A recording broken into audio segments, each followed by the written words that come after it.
तुम इसे जल्दी छोड़कर घर आ जाओगी। पापा, ऐसा कभी नहीं होगा। ऐसा जरूर होगा, मैं जानता हूँ अपनी बेटी को। तुमने तो असल जिंदगी देखी नहीं है, गरीबी क्या होती है ये तो तुम जानते भी नहीं हो। एसी के बिना तुम रह लोगी? हाँ पापा, मैं रह लूंगी।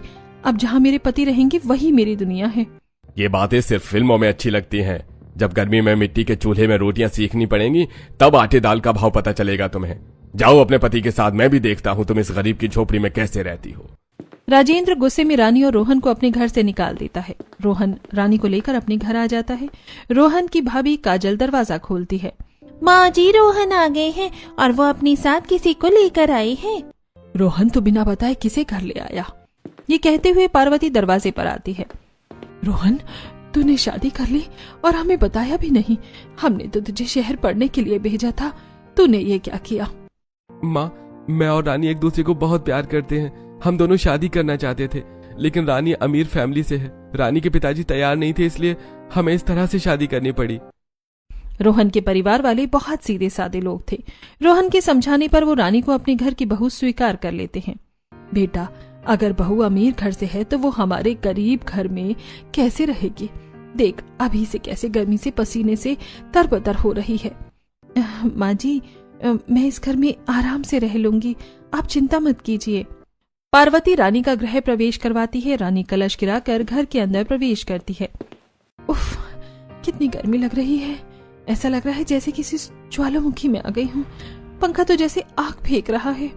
रोहन का घर बहुत छोटा था। उसके घर की दीवारें जगह जगह से फटी हुई थी और उसकी छत टीन की थी। टीन की छत होने की वजह से उसका घर बहुत गर्म हो जाता था। रानी को गर्मी में परेशान देखकर, रानी तू कपड़े चेंज करके कुछ हल्के कपड़े पहन ले, रात बहुत हो गई है, सो जा। पार्वती की बात सुनकर रानी तारा के कपड़े पहनती है और जैसे तैसे गर्मी में सोने की कोशिश करती है। ये बिस्तर कितना गर्म है, इसमें सोकर लग रहा है जैसे अंगारों में सो रही हूँ। मेरी पीठ जल रही है। रानी, मैं जानता हूँ तुम्हें अपने मखमली बिस्तर में एसी के हवा में सोने की आदत है, लेकिन इस घर में तो तुम्हें यही बिस्तर मिलेगा। रोहन की बात सुनकर रानी शिकायत करना बंद कर देती है और जैसे तैसे सोने की कोशिश करती है। तभी एक मच्छर आकर उसे काट लेता है। एक तो ये गर्मी, ऊपर से ये मच्छर, दोनों ने जीना मुश्किल कर दिया है। रानी कभी गर्मी तो कभी मच्छर की वजह से परेशान होकर रात भर सोने की कोशिश में करवटें लेती रहती है। अगले दिन रानी की आंख देरी से खुलती है। वो फ्रेश होकर रसोई में जाती है। ये क्या जेठानी जी, आप चूल्हे पर खाना बना रही हैं? क्या हमारे घर में गैस नहीं है? नहीं रानी, गैस सिलेंडर बड़ा महंगा है। अभी देवर जी काम भी नहीं कर रहे हैं और मेरे पति की भी कमाई उतनी नहीं है कि गैस सिलेंडर लिया जा सके। अब तुम्हें भी चूल्हे पर खाना बनाने की आदत डाल लेनी चाहिए। आप सही कह रही हैं। एक काम करती हूँ, आज मैं चूल्हे पर नाश्ता बनाती हूँ, लेकिन मुझे तो चूल्हा जलाना ही नहीं आता। अरे तो क्या हुआ, नहीं आता तो आ जाएगा। मैंने लकड़ी सुलगा दी है, तुम इस पाइप से फूंक मारो। रानी चूल्हे में फूंक मारती है लेकिन चूल्हा नहीं जलता। पर चूल्हा जलाने की कोशिश में रानी गर्मी में पसीने से नहा लेती है। रानी बेटा, तुम चूल्हे में खाना क्यों बना रही हो? तुम्हें तो इन सब चीजों की आदत नहीं है। देखो, चूल्हे के सामने बैठने से तुम्हारा चेहरा टमाटर की तरह लाल हो गया है। चूल्हे की आग की तपिश तुम कैसे बर्दाश्त करोगी? इतना कहकर पार्वती बिस्तर के पास से एक हाथ का बुना हुआ पंखा लेकर आती है और उससे रानी को हवा करने लगती है। माँ जी, आप चिंता मत कीजिए, मैं ठीक हूँ। रानी अपनी साड़ी के पल्लू से बार बार पसीना पोंछते हुए जैसे तैसे जेठानी के साथ मिलकर सारा खाना बनवाती है। ये आलू भिंडी तो बड़ी कुरकुरी और अच्छी बनी है। पिताजी, आज आलू भिंडी देवरानी जी ने बनाई है। क्या बात है, मुझे तो लगा था हमारी छोटी बहू को खाना बनाना आता ही नहीं है, लेकिन वो तो बड़ा स्वादिष्ट खाना बनाती है। काजल और रानी सभी को खाना खिलाती हैं। खाना खाने के बाद रोहन आईने के सामने खड़ा होकर अपना टाई पहनने लगता है। तभी रानी उसके पास आती है और उसे टाई पहनाने लगती है। आपने कुछ सोचा आगे क्या करना है? हाँ, मैंने अपने दोस्त से बात की है। उसने मुझे एक डेटा एंट्री जॉब के बारे में बताया है। वहाँ 9 घंटा काम करना पड़ेगा और 10,000 सैलरी है। आज मैं वहीं काम करने जा रहा हूँ। टाई पहनकर रोहन काम पर चला जाता है। रानी घर के छोटे मोटे काम करने लगती है। देखते ही देखते दोपहर हो जाती है। पार्वती खाना खाकर सोने की कोशिश करती है। जमीन पर बैठूं तो जमीन तंदूर की तरह जल रहा है, खटिया पर लेटूं तो खटिया जल रही है। आखिर मैं करूं तो क्या करूं? पार्वती ये सब सोचती है कि तभी उसे पड़ोस वाली शांति का ख्याल आता है। तुम लोग घर का काम करो, मैं शांति से मिलकर आती हूँ। इतना कहकर पार्वती जल्दबाजी में शांति से मिलने के लिए उसके घर चली जाती है। शांति के घर में एसी था। अरे पार्वती तू आ गई? मुझे लगा तेरे घर में नई बहू आए है तो तू आज शायद मेरे घर नहीं आएगी। शांति, तुझे तो पता है मेरा घर कितना गर्म हो जाता है। दोपहर के वक्त तो घर पर रहना बहुत मुश्किल होता है और कई दिनों से मैं तुझसे मिली भी नहीं थी, तो सोचा तुझसे मिलने चली आऊं। हाँ, माँ भी ऐसी ही हवा में सुस्ता ही रही थी। शांति और पार्वती दोनों एसी की हवा खाते हैं, बातें करती हैं। तभी कोमल, मम्मी जी आपने फिर एसी चालू कर दिया। राकेश जी ने आपसे कहा था ना कि इस बार इलेक्ट्रिसिटी बिल बहुत ज्यादा आया है, लेकिन आप अपने गरीब भिखारी दोस्तों के लिए एसी चला रही हैं। बाहो, या तो कैसी बातें कर रही हैं। पार्वती हमारी पड़ोसी है। पड़ोसी है तो क्या हुआ माँ जी, आप इन्हें सर पर बिठा लेंगी। आपको तो इन्हें जमीन पर बिठाना चाहिए था। इन लोगों की सही जगह वही है। आप मेरे पीहर से आए सोफे पर इन्हें क्यों बैठा रही हैं? शांति की बहू कोमल पार्वती के उसके घर जाने पर काफी खाली कोटी सुनाती है। शांति का भी उसके घर पर ज्यादा कोई बस चलता नहीं था, इसलिए वो भी अपनी बहू को कुछ कह नहीं पाती और उदास होकर पार्वती भी घर आ जाती है। घर पर रानी सबके लिए कच्चे आम की कैरियां काट रही थी। माँ जी, आपकी कैरी में तीखा मसाला डालूंगी या नॉर्मल मसाला रानी आम चाट बनाने के लिए पार्वती से पूछती है, लेकिन पार्वती रानी की बात पर ध्यान नहीं देती। क्या बात है माँ जी, परेशान लग रही हैं? अभी तो आप अपने दोस्त से मिलने गई थी, इतने में क्या हो गया? जरूर शांति चाची को बहू कोमल ने कुछ कहा है। मैंने तो कितनी बार माँ जी को समझाया है कि उनके घर में ना जाए, लेकिन वो मेरी बात सुनती ही नहीं। और बेचारी कर भी क्या सकती है, हमारा घर इतना गर्म जो है। रानी आम का चाट बनाकर पार्वती के लिए लेकर जाती है। माँ जी, अगर किसी जगह पर हमारी इज्जत नहीं होती तो हमें वहां नहीं जाना चाहिए।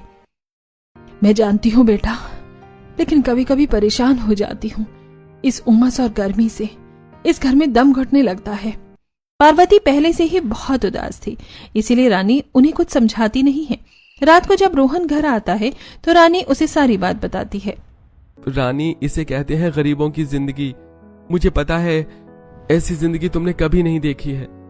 भगवान उनको ठंडक देता है जिनकी जेब गर्म होती है, वरना जहां अमीरों के लिए गर्मी सिर्फ मौसम है, वहीं गरीबों के लिए किसी सजा से कम नहीं है। रानी रोहन से कुछ कहती नहीं है और दोनों चुपचाप सो जाते हैं। अगली सुबह, रानी उठो, हमें पानी लेने जाना है। कब तक सोती रहोगी? सोने दीजिए ना भाभी, रात भर उमस, गर्मी और पसीने में बिल्कुल भी नींद नहीं आई।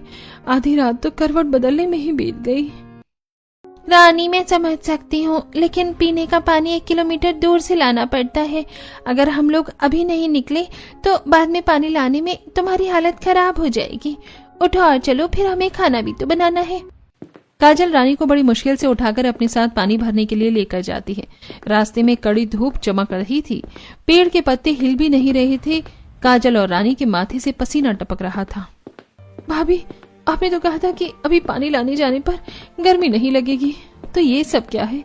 और हमारे इतने बड़े गांव में पीने का पानी भरने के लिए 2-3 नल नहीं है। हाँ, हमारे गांव में एक भी नल नहीं है। पहले एक नल था, लेकिन वो खराब हो गया। हमने म्यूनिसिपैलिटी में बात की, लेकिन किसी ने हमारी बात नहीं सुनी। क्या आप लोगों को रोज इतनी दूर चलकर पानी भरने जाना पड़ता है? हाँ, ये पानी लाना तो रोज का काम है। बेचारे गांव वाले इतनी दूर गर्मी में पानी लेने के लिए जाते हैं।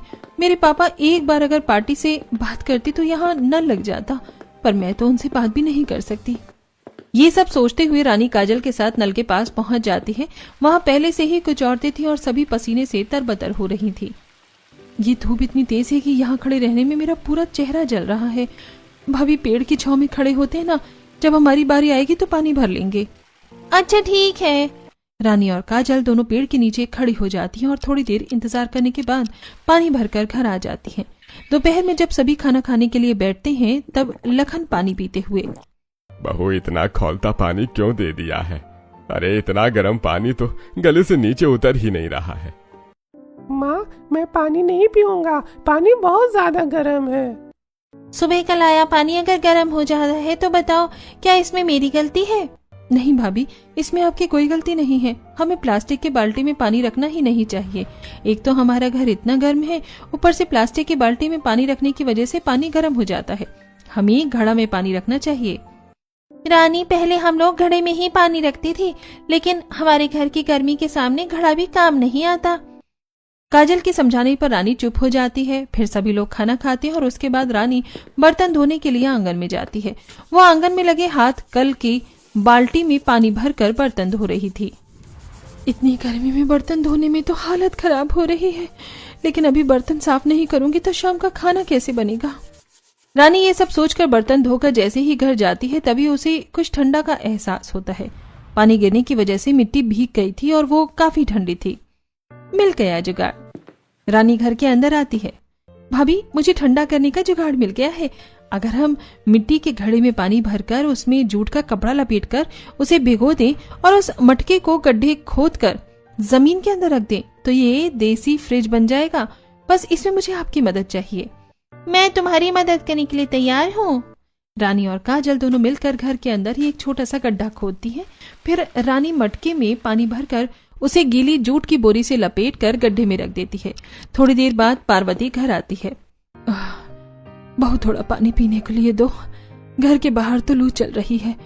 इतनी गर्मी में सब्जी लाने में मेरी हालत खराब हो गई। ला रही हूँ माँ जी।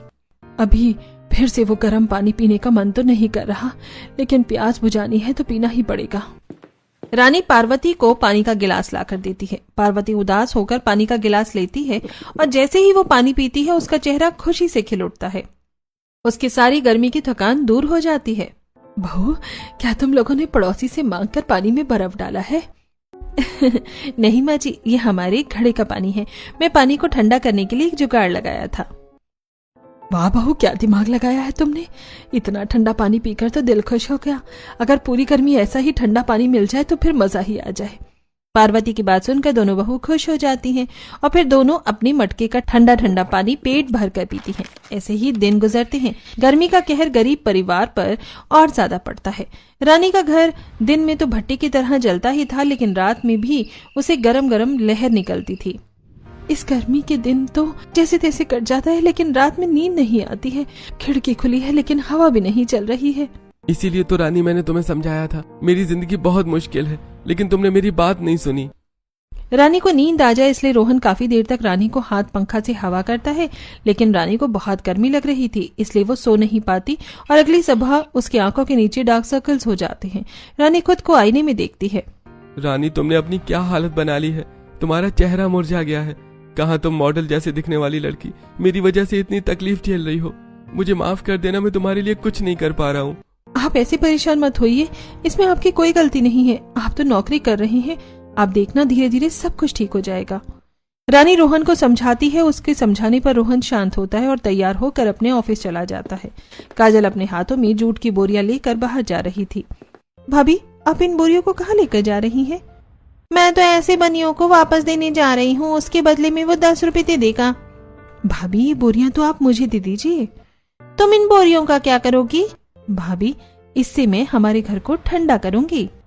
रानी काजल से जूट की बोरियां लेती है, फिर उसे भिगाकर सीढ़ी से चढ़कर टीन के छत के ऊपर फैला देती है। जूट की बोरियां भीगी होने की वजह से छत को ठंडा कर देती हैं, जिसकी वजह से घर ठंडा हो जाता है। रानी, फालतू चीज से तुमने क्या जुगाड़ लगाए हैं? हमारा घर तो ठंडा हो गया। गर्मी कम लगने की वजह से सभी बहुत खुश थे। दोनों देवरानी जिठानी अपने ठंडे घर में खाना बनाती हैं और खाना बनाने के बाद सभी खाना खाकर दोपहर को आराम से सो जाते हैं। सोकर उठने के बाद, जब से गर्मियों का मौसम शुरू हुआ है तब से ये पहली बार है जब मैं आज दोपहर में सोई हूँ। घर गर्म होने की वजह से दोपहर में नींद ही नहीं आती थी। थैंक यू भाभी, इतना अच्छा जुगाड़ करने के लिए। तारा की ये बात सुनकर रानी मुस्कुरा देती है। शाम को भी जब रोहन और विकास घर आते हैं तो काजल उन्हें ठंडा पानी देती है। इसे कहते हैं जिंदगी। काम से थक कर आने के बाद अगर घर ठंडा मिल जाए और ऊपर से ठंडा पानी पीने के लिए मिल जाए तो सारी थकान एकदम से दूर हो जाती है। रानी ने जुगाड़ लगाकर घर और पानी ठंडा किया है। काजल की ये बात सुनकर रोहन रानी को देखकर मुस्कुरा देता है और रानी भी रोहन को मुस्कुराते हुए देखकर खुश हो जाती है। रात में सभी लोग खाना खाते हैं। तब, काजल, तुमने कितनी गरम रोटियां बनाई हैं? इतनी गर्मी में कोई गरम रोटी खाता है क्या? और अचानक घर इतना गरम कैसे हो गया? पहले तो ये ठंडा था। एक तो मैं चूल्हे पर बैठकर आप लोगों को गरम गरम रोटियां बनाकर खिला रही हूँ और आप मुझ पर ही भड़क रहे हैं। झूठ की बोरियां शायद सूख गई होंगी, इसलिए गर्मी लग रही है। मुझे बहुत गर्मी लग रही है और इतना मसालेदार खाना खाने का मन नहीं कर रहा है। तुम मुझे दही दे दो, मैं दही रोटी खा लूंगा। बेटा, एक तो इतनी गर्मी है, ऊपर से तू अपना पारा क्यों हाई कर रहा है? इससे तुझे और गर्मी लगेगी। पार्वती के समझाने पर विकास शांत होता है और चुपचाप खाना खाता है। खाना खाने के बाद सभी सोने के लिए चले जाते हैं तो गर्मी की वजह से किसी को नींद नहीं आती है। अगली सुबह जब काजल और रानी पानी भरने के लिए जाती हैं, तभी काजल को चक्कर आने लगता है। भाभी, आप ठीक तो है ना? रानी, मैं तो ठीक हूँ, लेकिन वो कल रात बहुत ज्यादा गर्मी थी और आज सुबह सुबह गर्मी है ना, इसलिए शायद चक्कर आ गया होगा। भाभी, आप घास पर बैठिए, आपको आराम मिलेगा। काजल घास पर थोड़ी देर बैठती है तो उसे अच्छा लगता है।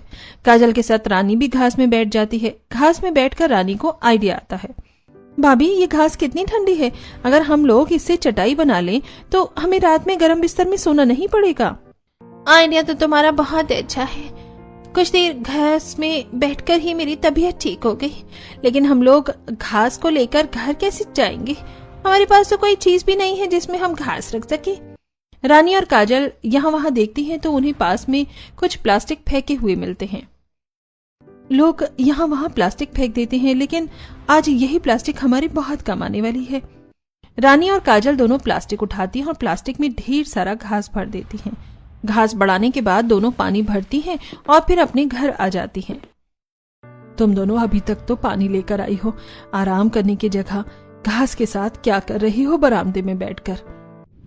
माँ जी, हम लोग घास की चटाई बना रहे हैं। घास बहुत ठंडी होती है, अगर हम लोग रात में इनकी चटाई पर सोएंगे तो हमें ज्यादा गर्मी नहीं लगेगी। ऐसी बात है तो मैं भी तुम्हारी मदद करती हूँ। तीनों सास बहू मिलकर घास की चटाई बनाती हैं। इसी वजह से घंटों का काम मिनटों में हो जाता है और बहुत अच्छी घास की चटाई बन जाती है। ये घास की चटाई तो काफी ठंडी है, इस पर हम लोग आराम से सो पाएंगे। दोपहर के समय सभी औरतें और रौनक खाना खाकर घास की चटाई में सो जाते हैं। चटाई ठंडी होने की वजह से थोड़ी देर के लिए सबकी आंखें लग जाती हैं। तभी काजल, माँ, दरवाजा खोलो, मैं कुछ लेकर आया हूँ। अब ये विकास क्या लेकर आया है? पार्वती नींद में औंघाते हुए दरवाजे पर जाती है। विकास अपने साथ 2-3 केले के पेड़ लेकर आया था। अरे तू ये सब क्या उठा लाया रे? अरे कारखाने में बहुत सारे केले के पेड़ हैं, लेकिन अब मेरे कारखाने का मालिक उस जगह पर प्लांट लगवाने वाला है, तो उसने पेड़ काट दिया। उन पेड़ों में काफी सारे केले थे तो मैं उन्हें घर ले आया। विकास की बात सुनकर काफी लोगों की नींद खुल जाती है और सभी घर के बाहर आ जाते हैं। अरे वाह, इतने सारे केले, केला खाने में तो बहुत मजा आएगा। बेटा, लाना था तो सिर्फ केला तो ले आता, पेड़ लाने की क्या जरूरत थी? माँ जी, जेठ जी ने बहुत अच्छा किया है। केले के पत्ते देखकर मुझे एक जुगाड़ आया है जिससे हम अपने घर को ठंडा कर सकते हैं। कैसे बहू? केले का पत्ता बहुत ठंडा होता है। अगर हम लोग घास का नेट बनाकर उसके ऊपर से केले का पत्ता रखकर उसे घर के अंदर छत पर लगा दें तो हमारा घर बिल्कुल भी गर्म नहीं होगा। माँ भी सही कह रही है। मैंने साइंस में केले के पेड़ के फायदे के बारे में काफी पढ़ा है। चलिए भाभी, हम लोग घास लेकर आते हैं। रुको, मैं भी तुम्हारे साथ चलती हूँ। काजल, रानी और तारा तीनों ढेर सारा घास लेकर आती हैं। फिर दोनों बहू सास ननद मिलकर घास का नेट बनाती हैं। नेट बनाने के बाद रानी उसमें केले का पत्ता रख देती है और उसे रस्सी की मदद से घर के अंदर छत पर कोने कोने में बांध देती है। हमारा ये जुगाड़ तो सच में काम कर गया। घर काफी ठंडा लग रहा है पहले से। रात में जब सभी सोते हैं सभी को काफी नींद अच्छी आती है, क्योंकि घास की चटाई और घर ठंडा हो जाने से सभी आराम से सो पाते हैं। अगले दिन रानी घर का काम कर रही थी। तब काजल भाभी, रानी भाभी, चली ना हम लोग नदी में जाकर नहाते हैं, बड़ा मजा आएगा। सारी औरतें जा रही हैं आज नदी में नहाने। मजा तो आएगा, चलो चलते हैं। दोनों बहू अपनी ननद के साथ नदी में नहाते हैं। अरे ये क्या, ये मिट्टी सफेद क्यों है? रानी, ये घास तरह की मिट्टी है। ऐसी मिट्टी सिर्फ हमारे गांव में ही मिलती है। इससे चौक बनाया जाता है जिससे बच्चे स्लेट में लिखते हैं ना। अच्छा, ये तो बहुत अच्छी चीज है। रानी, काजल और तारा तीनों नहाकर जब घर आती हैं तो देखती हैं कि कुछ लोग विकास का सहारा लेकर घर आ गए हैं। क्या हो गया इन्हें? बेहोश क्यों हो गए ये? विकास भैया धूप में कारखाने में काम कर रहे थे, अचानक उन्हें चक्कर आ गए। राजन एक दोस्त की मदद से विकास को उसके घर पर सुलाता है। आप लोग इतनी गर्मी में कैसे रहते हैं? शायद विकास भैया को लू लग गई है। मालिक ने कहा है जब तक उनकी तबीयत पूरी तरह ठीक नहीं होती वो काम पर ना आए। ऐसी तबीयत खराब होने से कोई एक्सीडेंट भी हो सकता है ना। इतना कहकर राजन चला जाता है। काजल रोहन के चेहरे पर पानी छिड़कती है। तारा जल्दी से खिड़की खोल और रानी तू जाकर राशन की दुकान से गोंद, कतीरा और सब्जा नीड्स लेकर आ। ये लू भगाने के बहुत फायदेमंद होते हैं। तारा खिड़की खोलती है लेकिन उसे गर्म हवा आ रही थी। माँ, खिड़की खोलने का कोई फायदा नहीं है, खिड़की से गर्म हवा आ रही है। खिड़की से गर्म हवा आते देखकर काजल जूट की बोरियों को पानी में भिगाकर खिड़की में टांग देती है। अब खिड़की से ठंडी हवा आएगी। रानी पार्वती से पैसे लेकर राशन की दुकान पर जाकर गोंद, कतीरा और सब्जा सीड्स लेती है। जूट की बोरियां तो जल्दी सूख जाएंगी। खिड़की से गर्म हवा रोकने के लिए ऐसा कोई और जुगाड़ लगाना पड़ेगा।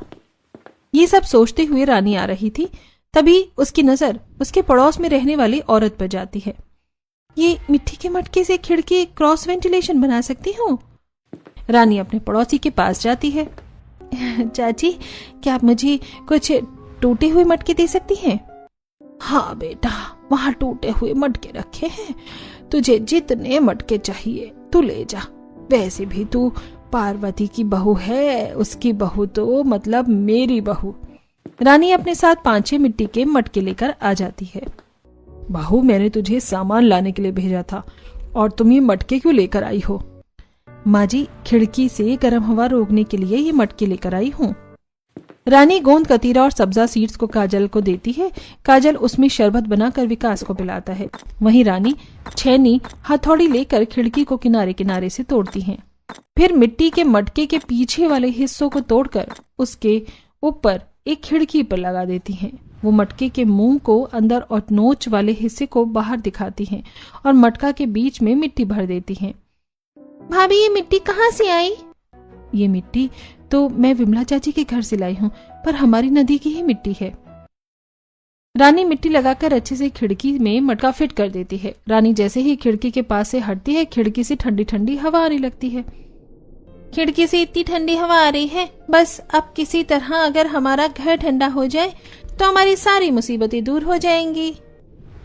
रानी भाभी, मैंने सुना है सफेद मिट्टी बहुत ठंडी होती है। आप खिड़की में लगाने से वो इतनी ठंडी हवा दे सकती है, तो अगर हम ये मिट्टी घर में लगा दी तो पूरा घर ठंडा हो जाएगा। मेरी ननद तो काफी होनहार है, क्या आइडिया दिया है तुमने। चलो नदी के पास से मिट्टी लेकर चलते हैं। भाभी, आप भी हमारे साथ चलिए, काम जल्दी हो जाएगा। तीनों नदी के किनारे कुदाल और लोहे का गमला लेकर जाती हैं। नदी के किनारे ठंडी हवा चल रही थी, लेकिन धूप बहुत तेज थी। इतनी कड़ी धूप में मिट्टी खोदने में तो हमारी हालत खराब हो जाएगी। तारा, ये बस एक बार की मेहनत है। एक बार ये जुगाड़ काम आ जाए तो फिर हमारा घर बर्फ की तरह ठंडा हो जाएगा, इसलिए हिम्मत मत हारो। तीनों मिलकर कड़ी धूप में नदी के किनारे से मिट्टी निकालकर गमले में रखती हैं और फिर गमले को उठाकर सर पर रखकर घर ले जाती हैं। धूप में मिट्टी लाकर तुम लोग थक गई होगी। एक काम करो, पहले गोंद कतीरा का शरबत पी लो, फिर बाकी का काम कर लेना। तीनों शरबत पीती हैं और फिर पूरे घर को मिट्टी लगाना शुरू करती हैं। तारा और काजल मिलकर घर के दीवारों में मिट्टी लगाती हैं और रानी छत पर मिट्टी की मोटी मोटी लेयर लगाती है। शाम तक तीनों अपना काम खत्म कर लेती हैं। रानी छत के ऊपर 7-8 मटके में पानी भरकर उसे केले के पत्ते से बांधकर उसमें छोटा सा छेद करके छत के ऊपर रख देती है। ये क्या कर रही हो? इस तरह मिट्टी ठंडी रहेगी। काम खत्म करके सभी नीचे जाती हैं। वो बचे हुए मटके में कद्दू के बीज और मनी प्लांट लगाती हैं। हर दिन रानी पौधों में पानी देती है, जिससे उनके बेल निकल आती है और वो दीवार पर फैल जाती है। राहुल के ससुराल के लोग उसे जुगाड़ से बहुत खुश थे। घर तो सचमुच बहुत ठंडा हो गया है। जुग जुग जियो मेरी बच्ची। रात में रोहन जब घर आता है तो खुशी से रानी को गले लगा लेता है। रानी, मुझे माफ कर दो, मैंने कभी तुम्हारे प्यार को नहीं समझा। हमेशा तुम्हें यही कहा कि तुम इस गरीबी में कैसे रहोगी, लेकिन मैं गलत था। मुझे मेरी गलती समझ आ गई। प्यार सच्चा हो तो इंसान कहीं भी रह सकता है। क्या कह रहे हो जी? छोड़ो, सब देख लेंगे। रानी, तुम्हें पता है मेरे दोस्त की अभी अभी शादी हुई। वो भी हमारी तरह गरीब है और उसकी शादी गरीब घर की लड़की से हुई। लेकिन शादी के 1 हफ्ते बाद ही वो मेरे दोस्त को छोड़ के चली गई। लेकिन तुमने मेरा साथ कभी नहीं छोड़ा, उल्टा तुमने मेरे गरीब खाने को ठंडा कर दिया। रोहन की बातें सुनकर रानी मुस्कुरा देती है। तभी भैया क्या कर रहे हो आप? पिताजी देख रहे हैं। पिताजी का नाम सुनकर रोहन जल्दी से रानी को छोड़ देता है और सभी उस पर हंसने लगते हैं। रात में रोहन जब टी शर्ट खोलकर सोने के लिए जाता है तब, ये आपकी पीठ में क्या हुआ है जी?